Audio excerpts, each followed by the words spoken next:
Entrepreneur muda dimanapun Anda berada, salam perubahan untuk sukses luar biasa.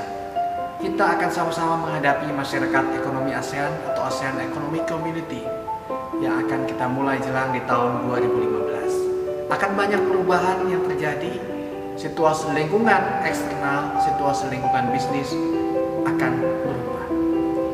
Futurolog Alvin Toffler mengatakan bahwa akan terjadi perubahan. Ia memprediksikan perubahan akan terjadi begitu pesat, begitu cepat, uncertainty. Tidak mudah diprediksi, tidak mudah diperhitungkan. Toffler mengatakan pada tahun 1976, now increasingly recognize that the constant one now is uncertainty, and the certain one now is rapid change. The relative stability and predictability of business are being replaced by uncertainty, complexity and rapid change, and intense global competition, rapidly changing in technology, economic fluctuation, shifting demography, and other dynamic condition require us to be adaptive and swift. Yang berarti kita bisa survive ketika kita adaptif dan swift. Untuk menjawab tantangan masa depan, diperlukan sikap entrepreneur dari generasi muda, sikap entrepreneurial atau yang bisa bersumber dari entrepreneurial mindset. Apa itu entrepreneurial mindset?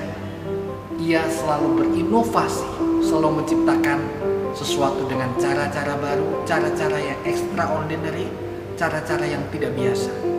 Yang kedua, ketika dia jatuh 2 kali, dia bisa bangkit 7 kali. Ketika seorang jatuh, ia perlu bangkit. Ketika jatuh lagi, ia perlu bangkit lagi. Ketika jatuh lagi, ia perlu bangkit lagi. Ketika tidak bisa bangkit, merangkaklah dan bangkitlah di tempat lain. Dan di sana ia bangkit. Kemudian karakter entrepreneur mindset yang lain adalah selalu memberikan manfaat pada orang lain, selalu memberikan peluang kepada mitranya. Karakter sifat entrepreneurial mindset berikutnya adalah selalu memiliki visi ke depan. Seorang yang buta dan tuli di Amerika bernama Helen Keller, negarawan yang sangat terkenal dan inspirator yang sangat inspiring di Amerika. Ia buta dan tuli sejak masa kecilnya. Kepada Helen Keller pernah ditanya pertanyaan, "Helen, apakah yang lebih buruk daripada dilahirkan buta?" Dan Helen Keller menjawab bahwa yang lebih buruk daripada dilahirkan buta adalah memiliki mata, tetapi tidak memiliki visi. Selaras dengan itu, pepatah Jepang mengatakan bahwa visi tanpa tindakan adalah bagaikan sebuah mimpi di siang hari. Tetapi tindakan tanpa visi adalah bagaikan sebuah mimpi buruk. Selain itu, seorang dengan entrepreneurial mindset cepat di dalam mengambil keputusan. Kalau suatu saat saudara-saudara kita semua ke Perancis, kita melihat jalan-jalan di Perancis didominasi dengan nama-nama ilmuwan, seniman, budayawan, prajurit, pejuang, dan tokoh-tokoh besar. Ada yang membedakan bahwa nama-nama jalan kecil biasanya didominasi dengan nama-nama ilmuwan, seniman, prajurit maupun budayawan. Dan jalan-jalan terbesar di Perancis didominasi dengan nama jenderal-jenderal besar, di mana jenderal-jenderal besar di sana melambangkan kecepatan dalam pengambilan keputusan. Perancis sangat menghargai pengambilan keputusan yang dilakukan dengan cepat.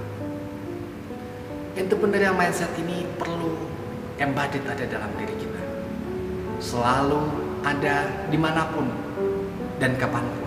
Seorang dengan entrepreneurial mindset yang tinggi akan melihat sesuatu itu bukan sebagai masalah tetapi sebagai peluang. Ada yang dinamakan sebagai kecerdasan adversity atau adversity quotient, yaitu kecerdasan dalam menghadapi dan melalui berbagai-bagai penderitaan. Cerita kisah si anak kerang yang membalut pasir penderitaan menjadi mutiara kemuliaan memberikan gambaran mengenai kecerdasan ini. Demikian ceritanya. Pada suatu petang yang sepi, seekor anak kerang datang mengadu dan mengeluh kepada ibunya karena sebutir pasir kerikil bagi sembilu telah memasuki tubuhnya yang merah dan lembek.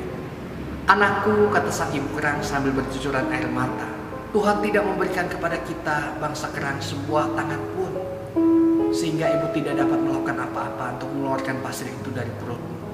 Terimalah ini sebagai takdir alam, jangan lagi terlalu lincah, barulah pasir itu dengan getah perutmu, maka niscaya rasa sakitnya akan berkurang." Si anak kerang merasakan sakit yang amat sangat, tetapi ia berusaha bertahan. demi diingatnya nasihat bundanya. Waktu demi waktu berlalu, rasa sakitnya pun mulai terasa menjadi biasa.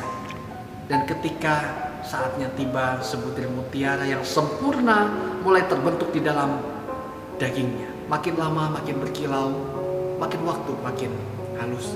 Dirinya sebagai akibat bentukan nestapa menjadi jauh lebih berharga dari sejuta kerang lain yang didorong-dorong orang di gerobak bertuliskan sedia kerang rebus. Tetapi si anak kerang yang telah membalut pasir penderitaan menjadi mutiara kemuliaan, menjadi mutiara yang dipakai wanita-wanita kaya dan jelita untuk menambah kemuliaan mereka. Entrepreneur muda, demikian, jadilah entrepreneur tangguh yang bervisi ke depan, selalu memandang positif dan memiliki karakter entrepreneurial mindset. Salam perubahan untuk sukses luar biasa.